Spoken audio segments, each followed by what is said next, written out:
পাটের জমিতেই পরীক্ষামূলকভাবে তিল চাষ করে তাক লাগিয়ে দিয়েছেন কালিয়াগঞ্জের এক শিক্ষক।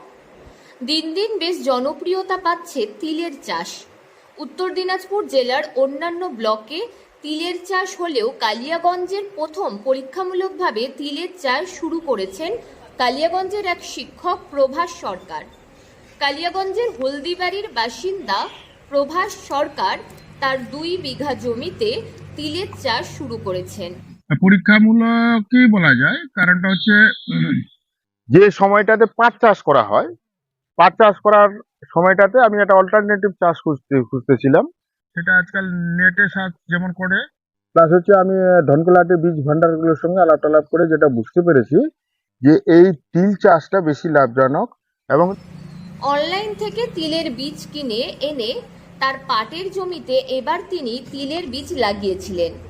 মাত্র কয়েক মাসের মধ্যেই ভালো ফলন পেয়েছেন এই তিল চাষ করে। তার বক্তব্য, পাট চাষের চেয়েও বেশি লাভ এই তিল চাষ করে, তাই পাট চাষ বাদ দিয়ে তিল চাষ শুরু করেছেন। এবং তিল চাষের একটা পজিটিভ দিক হলো কি, যে এটাতে কিন্তু ছাগল গরু খায় না। আপনারা দেখেন, মানে ছাগল গরু এখানে আশেপাশে বেড়াচ্ছে, সার যেগুলো মানে যে ধর্মের সারগুলো, তারাও মানে এর ধারে পাশে ভিড়ে না। তো এই পাট চাষের মানে সঙ্গে কম্পেয়ার করলে এটা বছরে 2বার হয় আর কি, যেটা মানে বোঝা গেল। কিন্তু এ কিন্তু জল সহ্য করতে পারে না, মানে বেশি বর্ষাকালে এটা হবে। মোবাইলে ইউটিউবে দেখে তিনি এই তিলের চাষ সম্পর্কে সমস্ত তথ্য জানতে পারেন। পরবর্তীতে সেই তিলের বীজ কিনে এনে তিনি তিলের চাষ শুরু করেন। ফাল্গুন মাসে যে মানে বৃষ্টিটা হচ্ছিল, ওই বৃষ্টিতে কিছু ক্ষতি হয়েছে, কারণ এটাতে যে বীজটা আমাদের এদিকে আমদানিটা কম, কারণটা যেহেতু চাষের পরিমাণটা বাড়েনি। তো এটা যদি ঠিক রকম প্রচার করা যায়, আমি এবার তো প্রথম করেছি এবং এই এলাকার অনেক লোকে আগ্রহী। কারণ তিল থেকে তিলের তেল হবে, তিল থেকে বিভিন্ন খাদ্যশস্য হবে এবং ভেজিটেবল যে রান্নাগুলো করা যাবে।